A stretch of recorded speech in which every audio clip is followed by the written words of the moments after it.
இந்த பிரச்சாரம் முழுவதும் குறைவான இடங்களில் தான் பேசியிருக்காரு.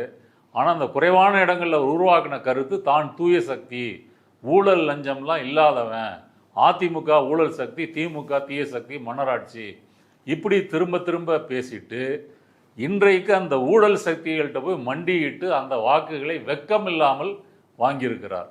நேற்று சால்வை போடும்போதே தெரிஞ்சிருக்கணும். எஸ்பி வேலுமணி டெண்டர் 400 ரூபா எல்இடி விளக்கு 4000 ரூபாய்க்கு வாங்கியிருக்காரு. இதுல பல பவுடர்ல ஊழல் இதெல்லாம் அவர் எதிர்த்து போட்டிட்ட அந்த சேனாதிபதியா அவர் இதெல்லாம் அப்ப 21 பிரச்சாரத்துல இதெல்லாம் பிட்டு அம்பலப்படுத்தி இருக்கிறார். அதே போல விஜயபாஸ்கர் சுகாதாரத்துறை அமைச்சர், அவரு மேல குட்கா ஊழல் ரைடு நடந்த போது ஒரு வீட்டில இருந்து துண்டு சீட்டுலாம் வெளியே தூக்கி எறிஞ்சது, இதெல்லாம் நம்ம பார்த்துருக்கோம். அதே போல் நத்தம் விஸ்வநாதன், யாரை எடுத்துக்கிட்டிங்கனாலும் சொத்து குவிப்பு வழக்குன்னு சொல்லி எல்லார் மேலேயும் வழக்கு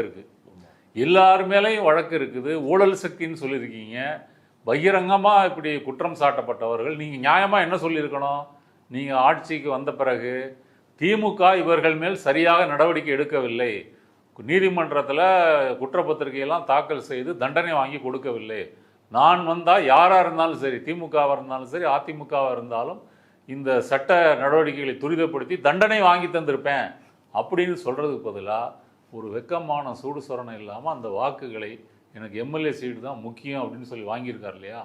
இத்தோட அவருடைய கிளீன் இமேஜ் என்பது முடிஞ்சு போச்சு. இனிமேல் அவர் வெள்ளை சட்டை போட்டு போனாலும் அந்த வெள்ளை சட்டையில் ஊழல் கரை படிஞ்சிருக்கு அப்படின்னு தான் அர்த்தம். அதுக்கு காரணம் நேற்று எடப்பாடியை தவிர்த்து விட்டு திட்டமிட்டு நீங்கள் சட்டசபையில் 25 பேர் தனியாக வாங்க, உங்களுக்கு சபாநாயகர் மூலமாக நான் பாதுகாப்பு கொடுக்குறேன், உங்கள் மேலே எந்த நடவடிக்கையும் வராது, இந்த கேரண்டியெல்லாம் கொடுத்துட்டு இது நடந்திருக்கிறது.